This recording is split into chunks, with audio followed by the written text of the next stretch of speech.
So grateful to have Alex back. It's been a few months, so he has lots of information, and I didn't ask him what the topic will be, but I have shared his book, The 40 Forms of Intimacy, with lots of people. So I don't know what the topic will be. Alex will share that. He'll tell you a little bit about himself, but I'm going to turn it over to Alex, and we're going to get started. All right. Thank you, Tammy. Yeah, so I work as a therapist. I work a lot with individuals and couples. So actually, most of my work is with couples and do men's groups and try to help people on both sides of betrayal. So when there's been infidelity, whether through a compulsive sexual behavior or sexual addiction, or also the betrayal trauma. So I try to see both sides of this and help men in my groups by understanding how to rebuild trust and build communication and understand the pain of betrayal. And then when I'm working with couples, also to help them to connect in other ways. So as Tammy mentioned, I wrote the book 40 Forms of Intimacy, and I wrote that because sometimes we think intimacy is sex. And the truth is we don't always feel intimacy during sex. But we can feel connected and close in many other ways beyond sex in our romantic relationship. So that's why I have been sharing on these topics and just trying to break it down each time, since there are 40 of them, trying to pick out 2 or 3 usually that are connected, and just share some things with you from my experience and from how I understand connection in these ways.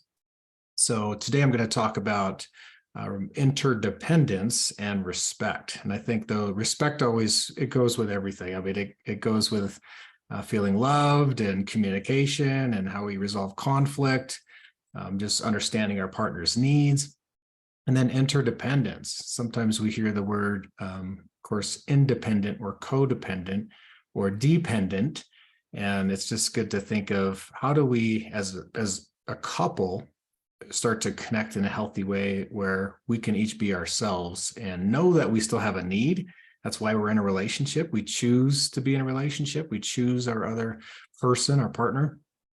So how do we blend ourselves in this? So interdependence, I see as the healthy way. It's more effective where we can both be ourselves and blend. Even though we're human, we're going to bump into each other, step on each other's toes. We're going to harm each other.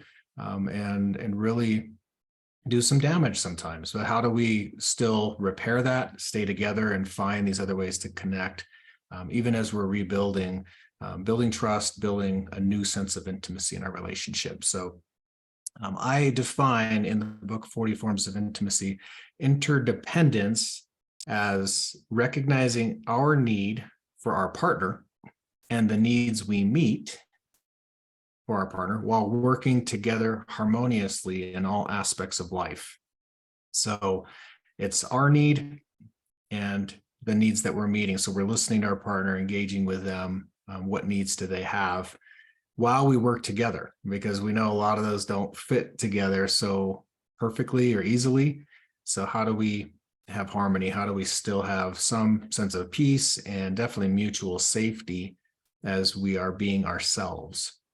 So we know that being in a relationship by nature means we're handing over some of our freedom and our control and predictability. So we're not able to just make decisions on our own anymore. We have to consider the other person. So being in a relationship is more than just sharing life together, life and decisions. It is about security because we're giving up that control. There's some sense of surrender. Because again, that predictability, we don't know what mood our partner is going to be in. If we don't ask them what they're feeling, we don't know. We're kind of left guessing. So there's just some unknowns there.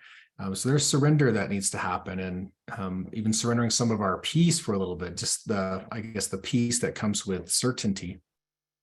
So it's risky, right? Anytime we get into a relationship with another human, it's risky, it's vulnerable.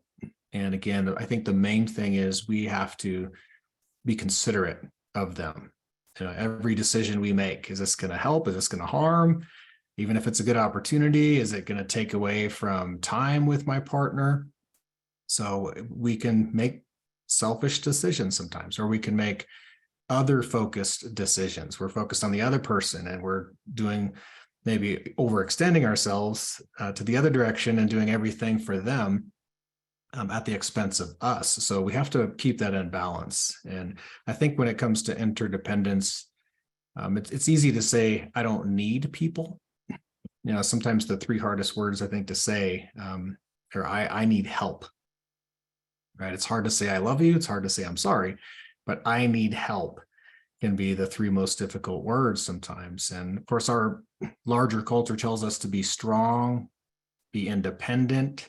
Some messages we may have heard growing up, or figure it out, right? We're not really given a lot of training or hand-holding depending on our upbringing, but we're just kind of told, directly, and then through many unspoken messages in our families growing up and just people around us, that we shouldn't ask for help, and that doing so is a sign of weakness, particularly with men, right? It hasn't been safe for us or encouraged for us to show our normal, natural neediness.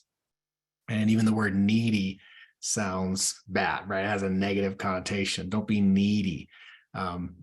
But to be in need is to be human. Right? We all have needs. And I really believe to desire a closer relationship, or a close relationship with at least one person, is human. We all want that. We all need that. So I use Hold Me Tight by Sue Johnson quite a bit. If you've seen that book, heard that book before, I'm going to just read a little section here on this. She uses a little story, a case from somebody, but this individual, this guy says, I do not believe in needing people. I decided a long time ago that this was just foolishness. I have friends and I'm best on my own. I've never been able to know how to do all this lovey-dovey nonsense. So he's talking about his relationship with his romantic partner, but he never wanted to give anyone power to hurt him or crush him again. He said it's very hard to admit to his partner that I want your caring and to place myself in your hands, but I need to know that you won't just turn away and shut me out. So I want to let you come close. Can you help me learn to trust and really believe that, you'll be there for me? So that there's a great chapter in that book, Hold Me Tight, that talks about that. And Dr. Johnson talks about effective dependency. And it's very much the same as what we're talking about, healthy interdependency. And that is putting our need out there and being vulnerable. And we do that sometimes. Maybe we have done that with other people in our lives, our family, our friends throughout the years. And we know when people have hurt us or not, right? If they have been there for us or they've really hurt us. And I've talked about this in previous webinars with emotional safety. But we could feel a sense of abandonment when we turn to someone in our deepest need, even that most vulnerable moment. Or at times we need them to really be there for us and they're not. That sense of rejection and abandonment can feel flooding, right? Then it brings up these other feelings. I'm inadequate. I'm thinking I'm not good enough. And we feel stupid sometimes. Like, why did I make myself so vulnerable? Now they have this information and now they're going to use it against me, or they're going to view me differently. So it can be very painful, very risky, very vulnerable to do that. So I think sometimes our greatest fear is that someone will leave us, especially after we share those feelings and needs. And if I put a need out there and then you don't take a step to meet it, or at least acknowledge it, that sometimes is one of the most painful things. So when we think of the word dependent, sometimes we think about that around tax time, right? We're filing taxes, but depending on another person might convey that we are weak, that we're needy or incapable, and we don't want to feel incapable or weak, right? So we just kind of figure it out ourselves and kind of put up our wall and protection, and don't show that part. So that's how we don't experience deeper intimacies, because we're so guarded. So we know it's not valued in our culture to be incapable, weak, and needy. So what we usually think, someone's relying on us for support. And if it feels like neediness, again, like that dependent at tax time, like they need us for some kind of support, and it feels out of balance, that it doesn't feel good in a romantic relationship. We want that to be more of like a peer relationship, right? We're both adults, we both give, take, but there's some sense of balance. And I think this can be thrown off sometimes after infidelity, where that imbalance of power, maybe it has been in the other direction for so long, where, the betrayed partner didn't feel like they had power or a say or, an input in anything. So now they're grabbing that and hearing and being empowered as they should be. But it sometimes gets out of balance. So, but every relationship is different. Of course, we want to feel like equals. I think most of us in our relationships, at least to have a voice. We want to avoid acting in roles as parent and supervisor, because that automatically places the other person in the role of a child or an employee. And it just feels weird, right? It feels, it's just odd to have a romantic relationship, having sex with someone who's not a peer. Like it feels just different, right? Odd. So we have to keep that balance of power in mind. And I think that's where sometimes we get into the codependent. When we hear that word, people have different definitions of that, but people have said that over the years, it's someone who enables somebody, or they put up with someone's addictive behavior. But partners who are in an unhealthy relationship, they might end up compromising their self-respect. They don't always know what's happening. They're being, manipulated. There's gaslighting going on, but they end up, at the expense of their own dignity and their self-respect, and their beliefs and values. They're hurt, right? They get entangled into this because of manipulation, and might even minimize the impact of abuse on them that for years, right? They've kind of explained it away or rationalized it just because they didn't realize the long-term damage, or even just how it was affecting so many areas of their lives. So I think about just how we come back as individuals,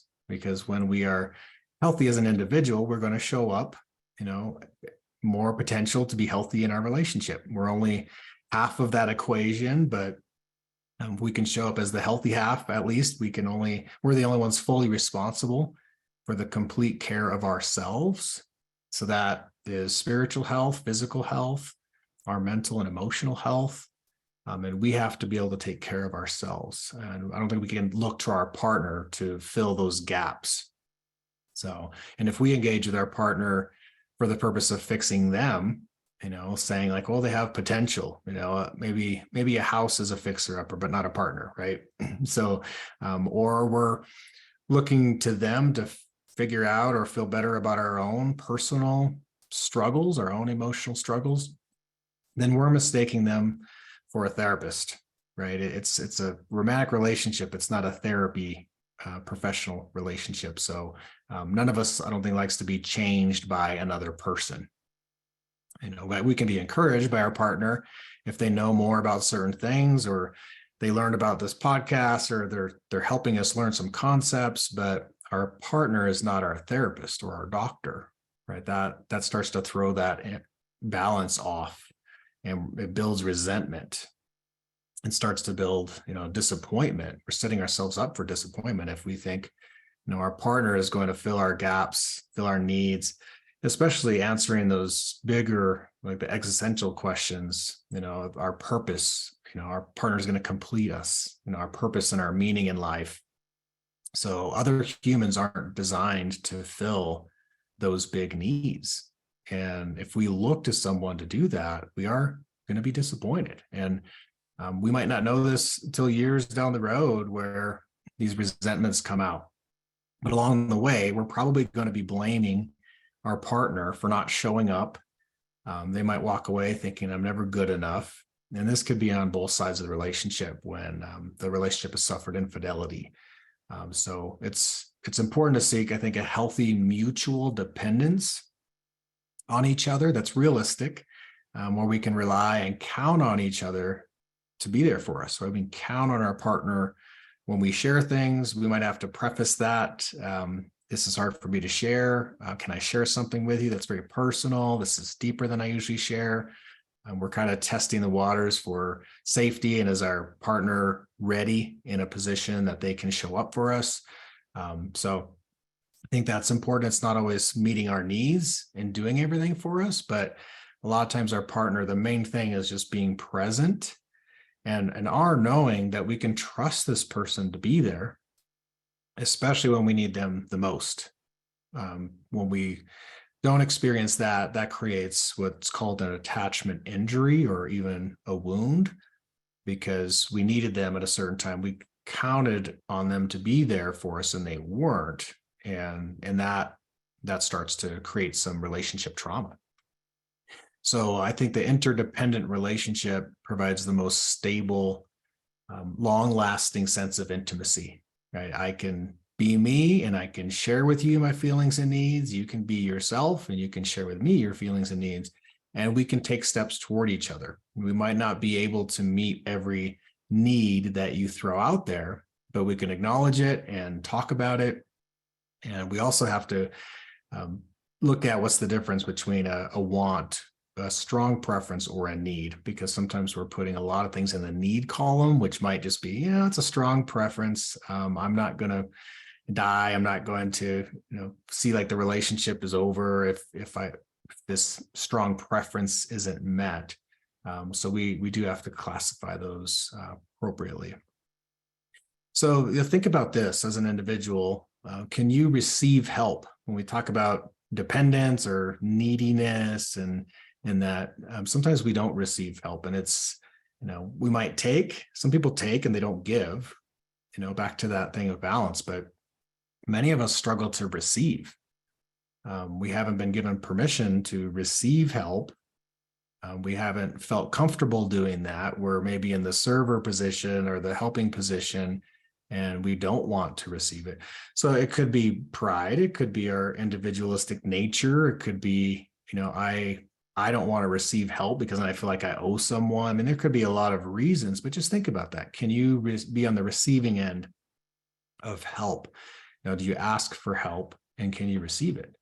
I think when we miss out on connection, when we do things ourselves, I think about this when I'm doing a project or moving furniture or something that's real heavy where I could really use a hand, and in my nature, I just default to I'll just do it. I'll try harder, and I don't call a friend and say, hey, can you help me do this? And so I'm also missing out on an opportunity to connect with that person, because maybe I'm going to hang out for half an hour or make plans to do something that next week. So just allowing ourselves to accept help, to receive, help and support for our needs is really important. And we know this from 12 steps, right, and other successful recovery programs. We can't do it alone.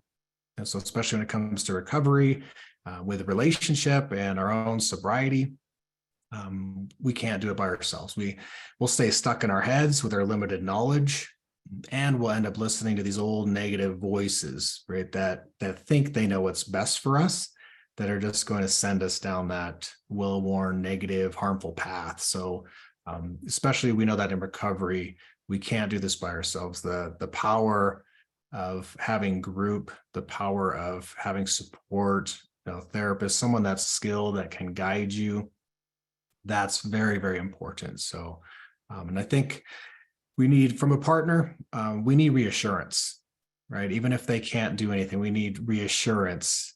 We need protection. We need safety from them, so we can be ourselves.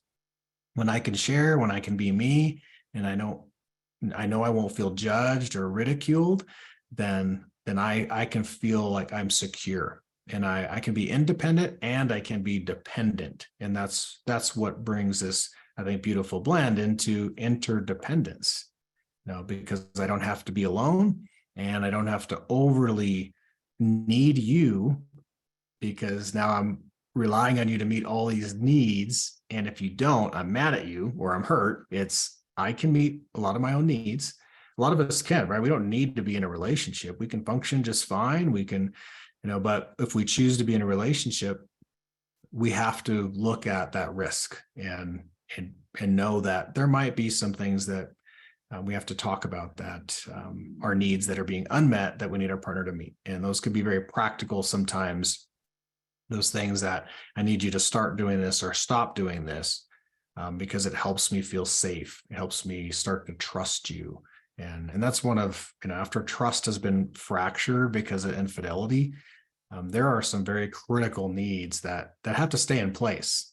Those desperate needs for safety from a betrayed partner, they can appear like attempts to control the other person's life, right? Especially at first.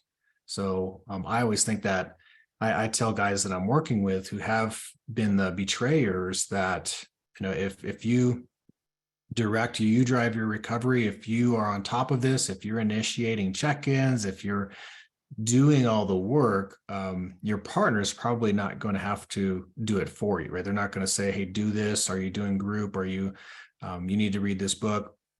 So we have to look at who's directing recovery, but this legitimate, desperate need for safety of I need you to do the work, but provides me as a betrayed partner reassurance that, things are going to change, that you'll be different. So for a time, the betrayed partner might be driving that process, but I like to tell guys as soon as you can, we want you to be back in control. You should be in the driver's seat of that, but you have to lead that. You have to initiate the conversations and check in and share. So I think in the best case scenario, the person who betrayed is working closely with a recovery team, right? They're in groups, they're with therapists, they're in 12 steps, they're doing all the things they need to do and taking ownership of their recovery. So when they take personal responsibility, it helps everybody get back into their roles, right? The more healthy roles. So it's not parent-child, it's back to peer, it's back to friends, it's back to a romantic partner. And then with consistency, the trust begins to build. So I think about interdependence, and I think that flows into this next little piece. I'm going to talk about respect. So this really is respecting the gap and the differences, how as we navigate healthy interdependence. So when we think about respect, we respect other people when we see them as they are, and we don't try to change them. The difficult thing is after infidelity is that all these long-standing relational issues, all the negative dynamics in your relationship all come to the surface. So we're not just working on repairing betrayal, but now feeling the trauma, considering the betrayal, how that has impacted our lives. But all this stuff is coming to the surface. So any of these power and control dynamics will be exposed as well. And again, there could be those resentments that if there's been an imbalance of power for a long time and one person has felt control, it could be either partner. So respecting our partner, who they are as a person, is very important. And I think that's so hard to do when they've engaged in behaviors that seem to have destroyed every ounce of respect we have for them. But I think similar to trust and forgiveness, we can give some respect as a gift, even if we don't feel the other person has earned it, as long as we're doing it with healthy boundaries. So we can kind of grant them some credit of, okay, I can respect this part. We might need to separate the parts of our partner that we have respected in the past. So it just, anytime we just throw everything into one bucket, it can start to, do harm. So if we have respected some things like their work ethic, how they handle finances, or how they are as a parent, we can, as best as we can, try to separate that from these other decisions they made that were very harmful to us, right? Very, very much did the relational harm. But I think we have to think about this on both sides of the relationship. And as an individual, we can ask ourselves, what am I doing today that's respectable and honorable? And that could be with communication. Are we communicating assertively, which is healthy, right? To be able to ask for what we want, share our feelings and needs, or aggressively or passive aggressively, right? Are we engaging in things that are easy to respect or honor? And I think honor goes, it's a close sibling. Honor and integrity are close siblings to respect. So we when someone shows integrity, we look up to them. So there's built-in honor for that person that we feel. We can easily see a loss of respect and honor when someone has compromised their integrity. So they can lose integrity after lying, engaging in ongoing deceptive behaviors. Integrity can be lost even if we yell, even if we have a very legitimate reason because we're in pain, we feel anger, but we yell and attack our partner. We can lose our sense of integrity anytime we're acting outside of who we are, right? And in ways that we wouldn't normally act. I think we feel like we're abandoning our value system. And I think, we don't feel good because it's not us, so it can go on both sides of the relationship. It can be very difficult to maintain that. So I think on a practical level, we can also show respect by sharing decision-making in big and small things. So we feel this sense of intimacy, this closeness, when we consider our partner's best interests and decisions. So how great it would be if we anticipated our partner's needs and preferences before even bringing up an issue to them, or something that we had to decide on. And we thought about, this is, I think, how they would answer. I'm considering their feelings about this based on the past. All of that, I think, shows that we value them and we care for them, because we are trying to show empathy. We're trying to validate even before we bring up the conversation. We're already a little bit ready. We might be off a little bit, right? But at least we're speculating. At least we got that process started. So another thing, how we think about or talk about our partner when they're not around, also builds that respect muscle. If you're talking under your breath, or you're talking with a friend and, it turns into complaining and grumbling about your partner, like you're reminding yourself, right? Your own ears are hearing you talk about how it's not a good person, right? How your partner is this horrible person, or so that's keeping that alive, right? That negativity and how you value them. So think about how you talk about that person with other people, and then also just in your own mind, and that you can build respect without even saying a word, just by watching how you do that. I think we also, related to recovery, we also can work on respecting the recovery process, because we might work at a different pace, have a different approach, or do different things than our partner would do or is doing in their recovery. So I think that shows a lot of respect. And so, our sense of patience will be challenged there, because we might be way ahead of our partner. Like, hey, I've already done this, or I'm going to group and therapy. I'm doing 5 hours a week with recovery people, and you're doing one. And, it's just, people work at a different pace, and there's not always a one size fits all. But I think we have to have discussions about that, how there are those differences, and it's okay. But that, as long as we are both taking steps that is needed, doing these things that are needed for safety and rebuilding. So I think we definitely need to stay safe and assert and reinforce our boundaries and needs. That's respecting ourselves, and then honoring our partner's boundaries and needs. That's respecting them. And again, every time we remain considerate of them, we're showing respect. We also show respect when we stop trying to have them do things exactly as we do them, right? So we're not unfairly expecting someone to meet us at our level.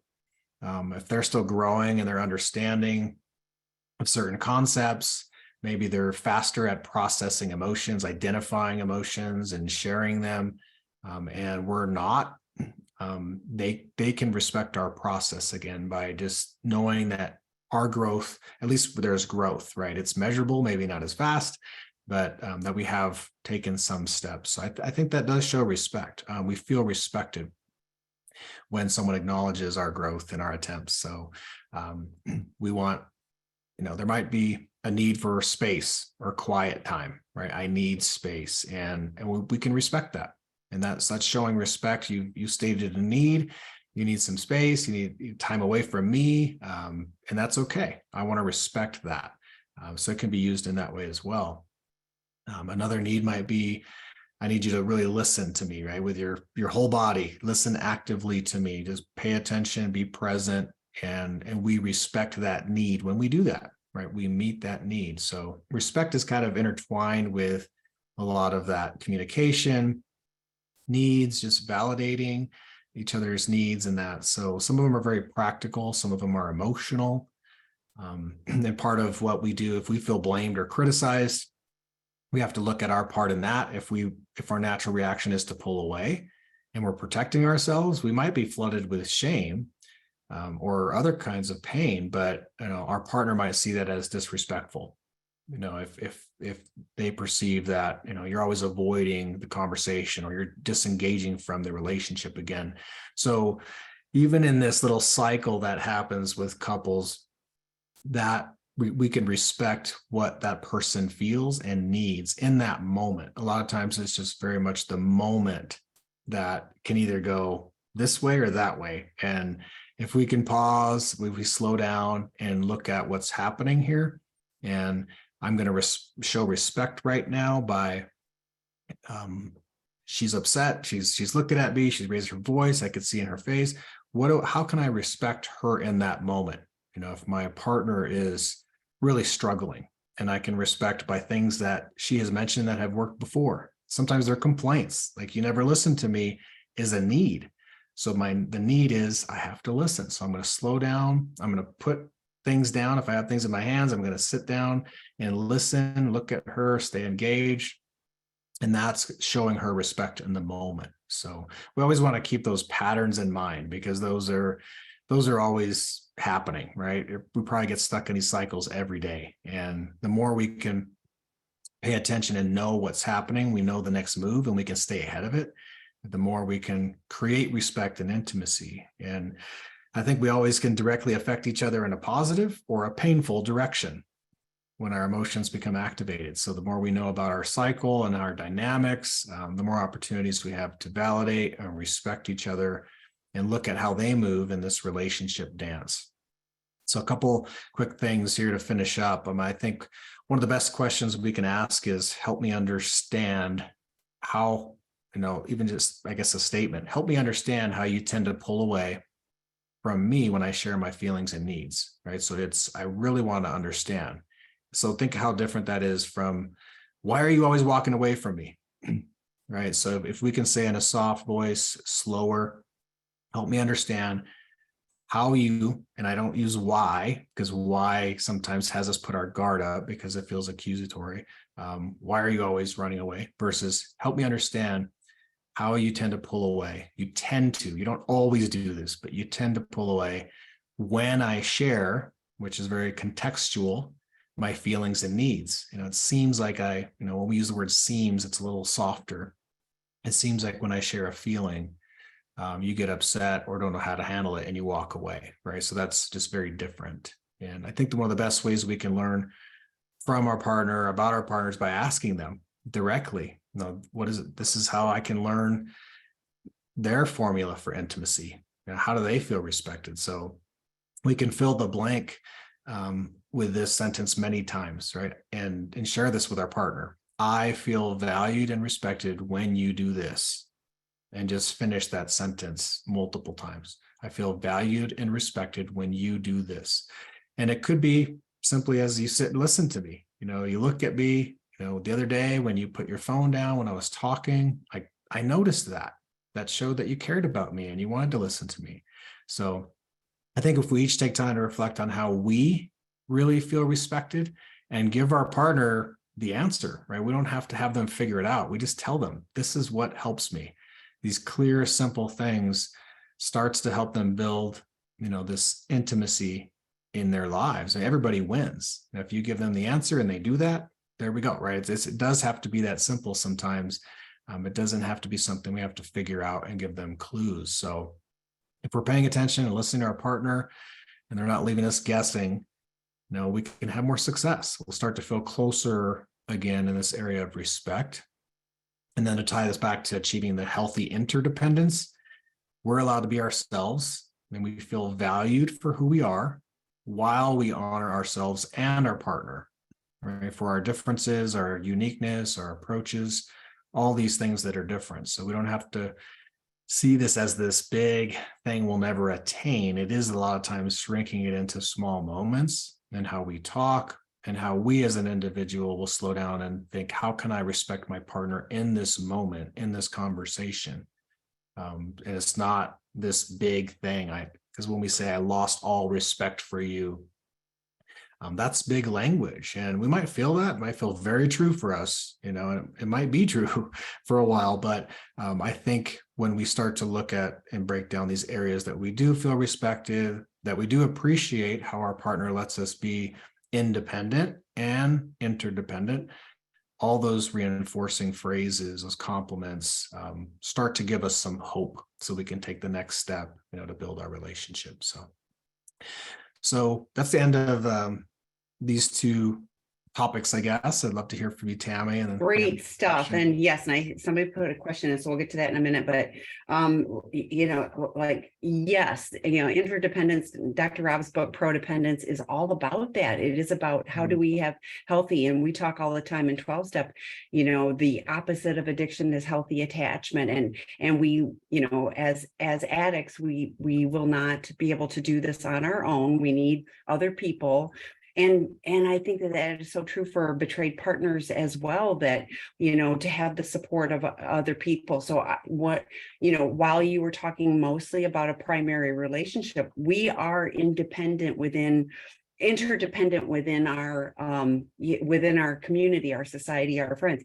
You talked about, people being raised as I must be independent. And I think that there's a lot of people that, yes, I need to be fiercely independent. I mean, I've used that term, but then there's also the enmeshed. And so there's a lot of people that are on these ends, not in that nice sweet spot of, I learned to be independent enough that I'm, I can do things on my own, but I also can show up for other people, and I can have other people show up for me.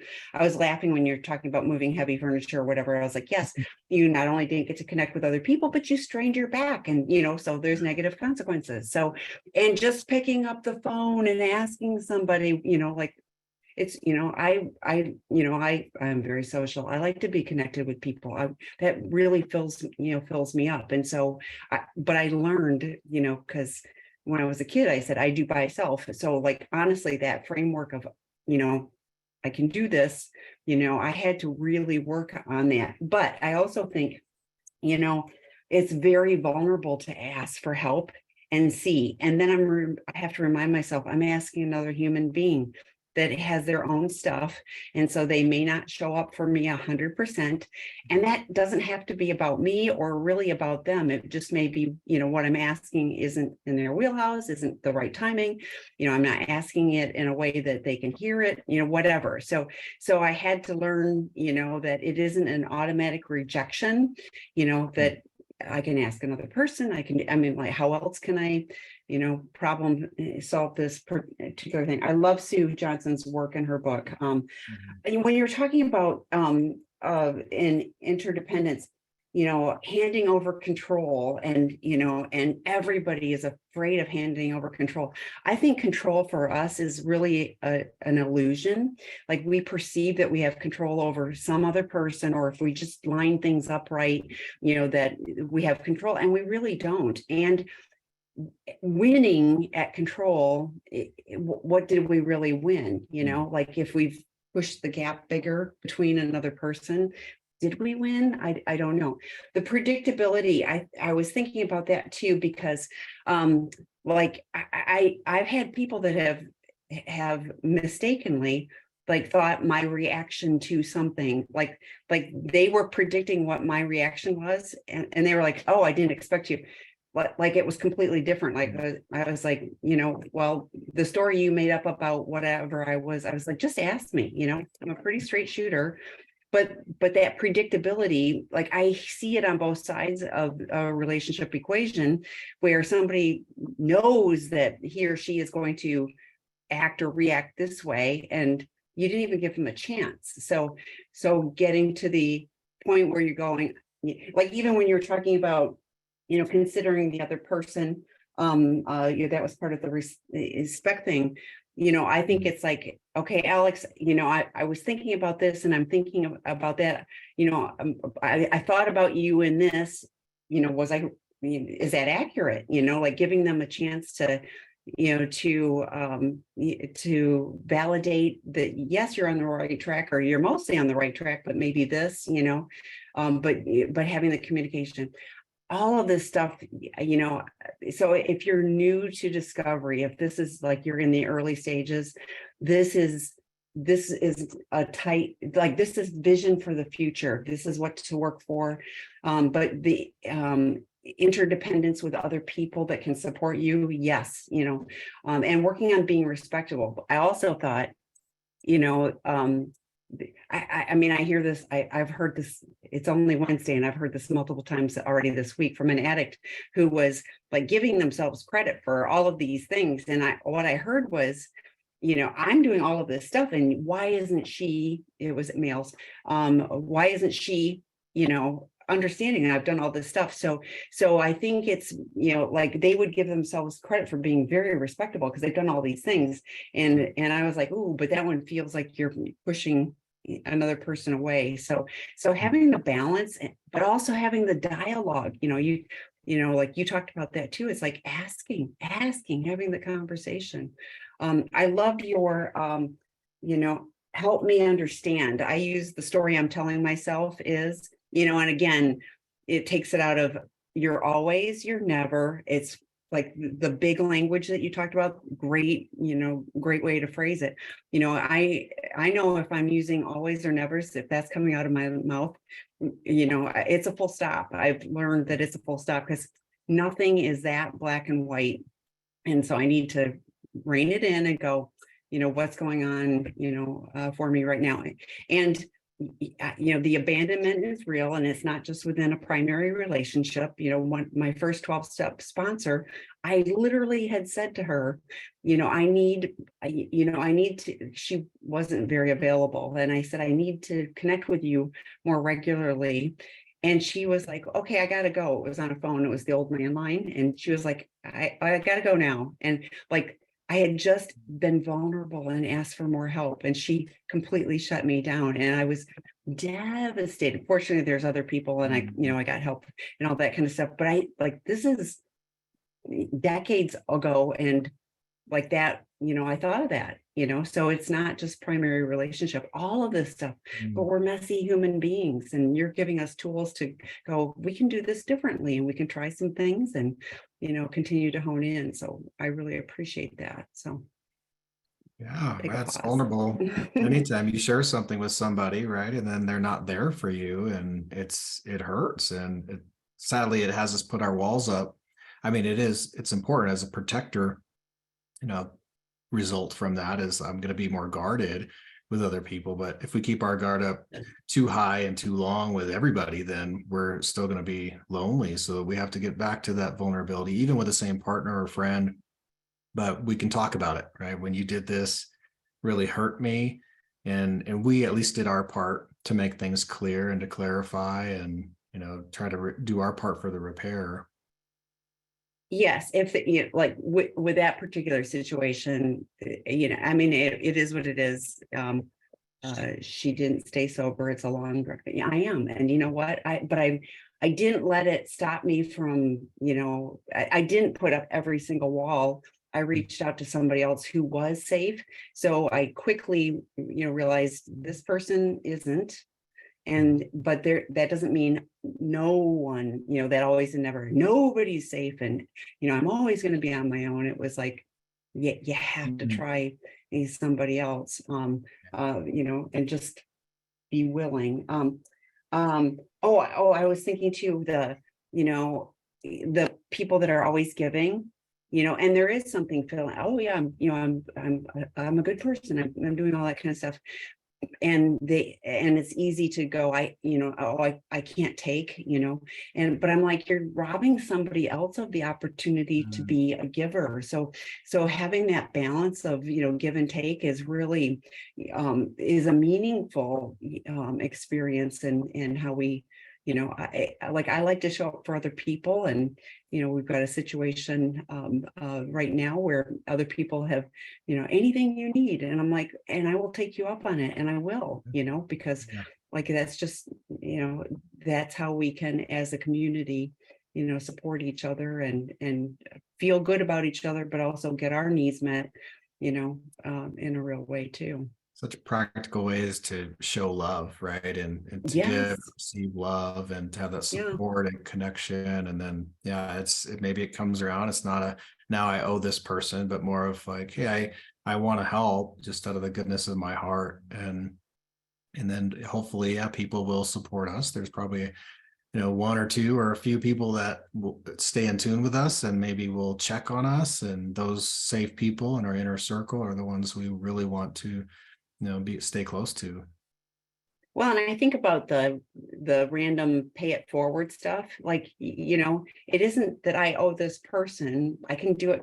You can do those random acts of kindness and things like that too, without the expectation of now somebody owes me, or oh, they paid it forward to me and now I need to pay it forward. Whatever. It's like, but it's not in an accounting journal where Yeah.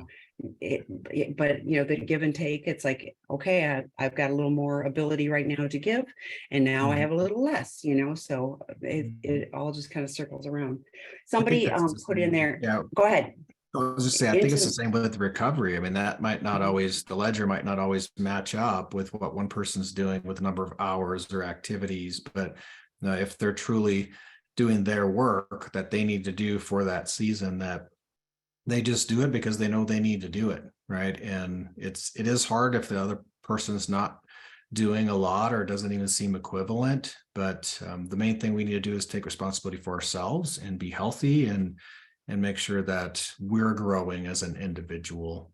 And we can make those needs known, like, hey, it would really help me. I'd feel safe if you also did these things in recovery, or I felt more comfortable when you were going to see your therapist every week, and ever since you started going every other week, I haven't felt as safe. And we can make those requests known when it comes to our partner's therapy activities.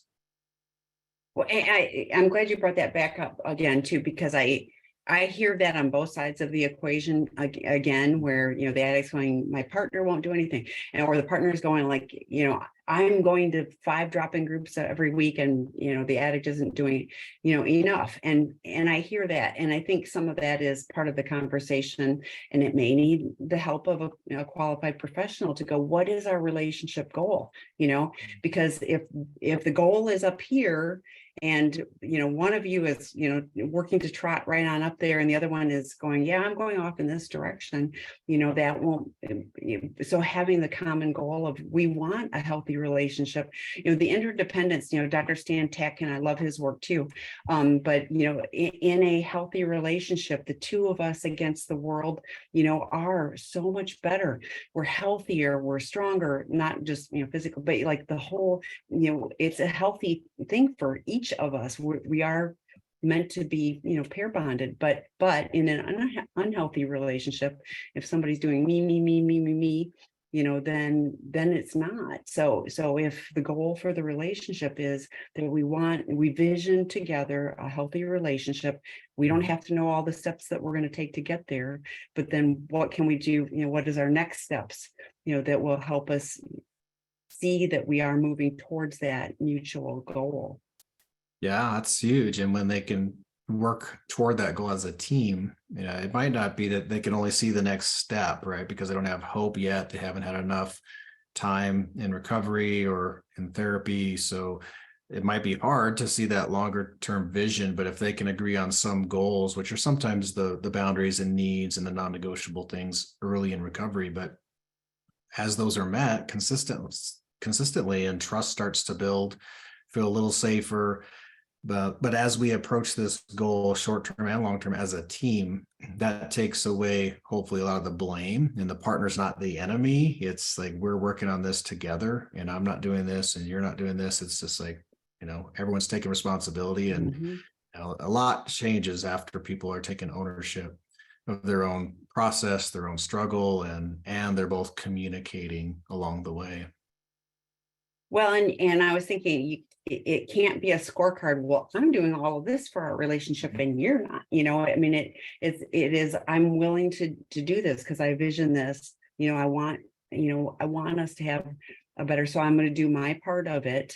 And, and everybody is on a different pace. And, obviously for those that want to remain in a relationship, and lots of people, are able to navigate that. And it's not this little clean, oh, we just kept making steps. It's messy and there's ups and downs and speed bumps and, all of those things. But if you can consistently look and see, there's where we were and we are making progress, it does give you hope, and it does feel like we're building trust. And I think it's really important to honor those, to have that vision of reality of, it was really bad, or there were lots of parts of it that were really bad, but we are making progress, not as fast as we would like. It's never as fast as we want, but if we see that there is change, that does give hope for, for a intimate, interdependent, respectful relationship. Yeah, I agree. So somebody put in the questions, and we would welcome your questions. We got about 10 minutes left. Intimacy, into me, you see that true. And the vulnerability, you talked about that too. Like it is a very vulnerable thing. And addicts are like, I want you close and I'm pushing you away. I want you close and I'm pushing you away. So to be, willing to go, okay, I'm going to put this out there. I'm going to let you see me, and, and with all my shame and all my stuff, and like that's it feels really scary and risky, but it's how we really connect.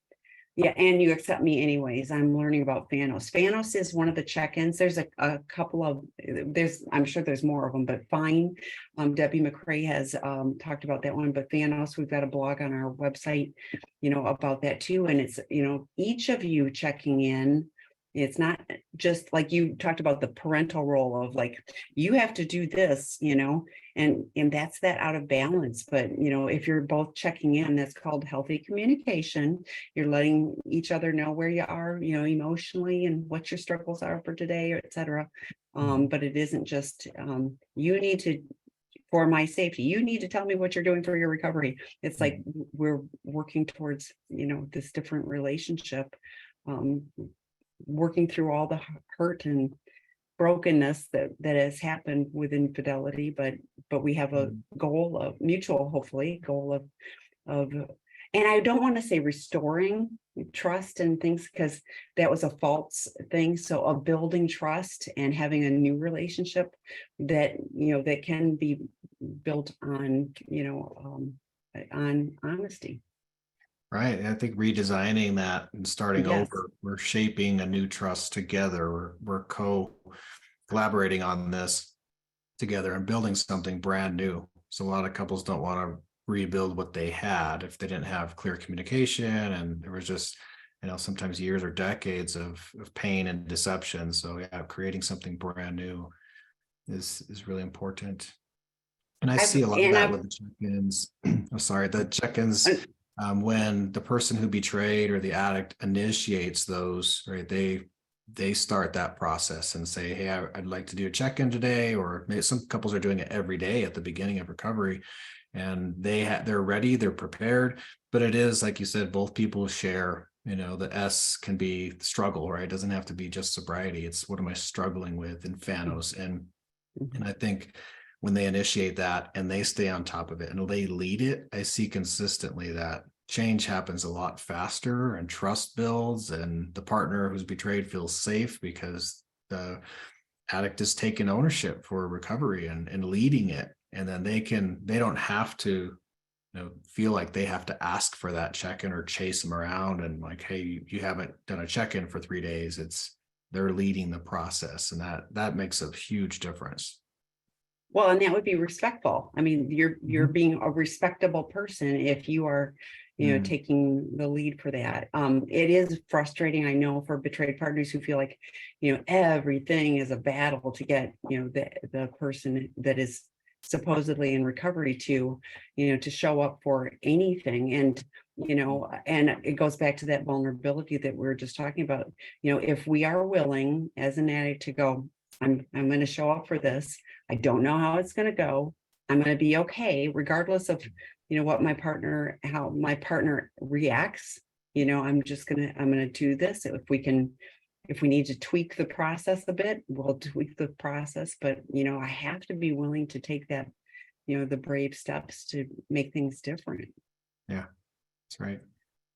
Okay, well, we're almost out of time and we don't have any other questions. If anybody's got a quick question, throw it in we've got 5 minutes, but otherwise, now let's see, we'll see you in July. We won't see you in August, right? I think I've got that right. For me, Yes, or I can't remember. I'll be out in July and I'll be Oh, here. it is. Okay. So watch the schedule. I'll get it right on the calendar. We'll have it right. I can't remember who's doing what when. We've got a special one, June 14th, which would be next week. So Debbie Allen is talking about 3 circles, but from a different lens, and really incorporating that. So check that one out. That will be next week. We do have another question. Let's throw.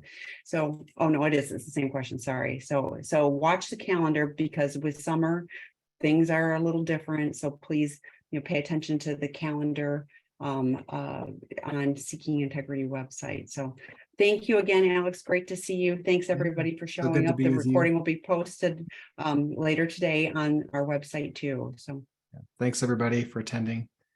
Bye. Oh, wait. Yeah, one more minute. Okay, because we got 4 more minutes. So we've got one more question. What if my husband says he doesn't want to see a counselor, but wants to work out things between us? I responded that something about this doesn't feel right to me, and he's welcome to talk with me about it. We're separated, but he's not responded. Any good responses? I don't feel we have the skills to navigate this without help. And do you recommend on doing an impact letter a week after relapse? Yeah, I would say the first one, if we don't have new counsel, new information, new guidance, we're not gonna do anything different. How could there be change if we're not learning new things and we're not opening up to a therapist? So, I mean, it makes sense, I think, to be able to say, I need you to see a counselor, and that's a valid need to say, we need help through this. We can't do it on our own, especially if you've tried for a while. And be able to say, I'm going to get help, and here's what I'm doing. I need you to get help. It doesn't have to be the exact same things, but we can go, I know Seeking Integrity has a lot of workshops and different things to at least get in pretty easily to start this process, but we have to do something. Yeah, we have a betrayed partner work group starting June 14th. But yeah, I agree with Alex. It's like, this feels very manipulative. Like, well, we'll just work this out on ourselves, and then I don't have to really deal with anything, because I'll be able to convince you of whatever. And so for your safety, please do join. There's lots of betrayed partner drop-in groups. There's one today at 12:30 Pacific time. There is another one tomorrow morning, but the work group is different. That's a 6-week psychoeducation course, healthy boundaries, communication, etc. Check it out. It's listed there, $375 for the entire work group. Really good. So check that out. But yeah, this is not a DIY project. You talked about you talked about that on, we don't want to. This is not a project. This is not a do it yourself. So right. And I like that, something doesn't feel right to me. So listen to that, right? That's your gut, that's your intuition saying that. And then also, I don't feel we have the skills to navigate this. So, mention that if you haven't already. Like, we have to get the skills. This is something new. We're not trained. None of us is trained to how to deal with this kind of trauma and this kind of complexity. So we need more than a book. Usually we need more than a podcast. We need personalized support and guidance. So at least start with a class, start with hopefully seeing an individual therapist or a couples therapist if you both can. Well, and you talked about a book. I just had, within the last couple of weeks, somebody that said, this was in the book, Out of the Doghouse, one of Dr. Rob's, it's probably his most popular book for men who've been caught cheating. And I was like, what they took out of it was so skewed. I was like, wow, that's so out of context. So it really is important to have, we have work groups for Out of the Doghouse. We have work groups for Sex Addiction 101. We have those because just reading a book, trust me, it's really easy to go, I'm taking these 3 words out of that entire paragraph. Oh, okay. So getting, input and help, on that. So then the last question, what do you recommend on doing it? What do you recommend on doing an impact letter a week after relapse? Yeah, so I think it depends, of course, on a lot of what's happening, the safety and therapists and their guidance. But typically there's the disclosure, there's an emotional impact letter, then there's an emotional restitution letter. A lot of people use those 3 letters as a model for early repair. And I would say a lot of it depends on the sincerity of the person who relapsed.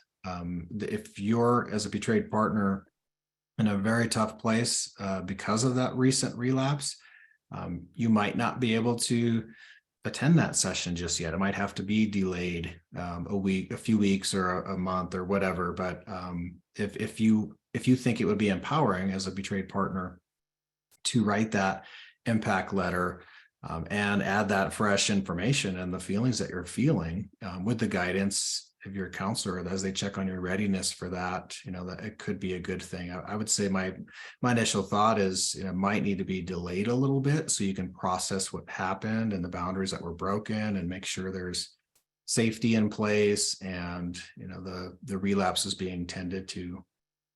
Yeah, I was thinking the relapse is being tended to. What actions is that person taking in this week post relapse that shows you that there's something different? Because otherwise this is just going to be, the cycle of addiction, and this is going to keep happening. I hear people that have had 9 disclosures. That's ridiculous. That there's no recovery going on with that. So yeah. He's not safe or remorseful. Okay, that's that. There you go. That's he's So not safe or remorseful. Yeah, being vulnerable emotionally on all the ways you're impacted, and if that's going to be met with manipulation, then person's not ready, right? They have to be sincerely ready for all those letters that you read in sessions with a therapist, and so that's really important for you, for your safety. Lean into your healthy boundaries for your safety. So, okay. Thanks, everyone. Thanks, Alex. Thank you all. Thanks, Tammy.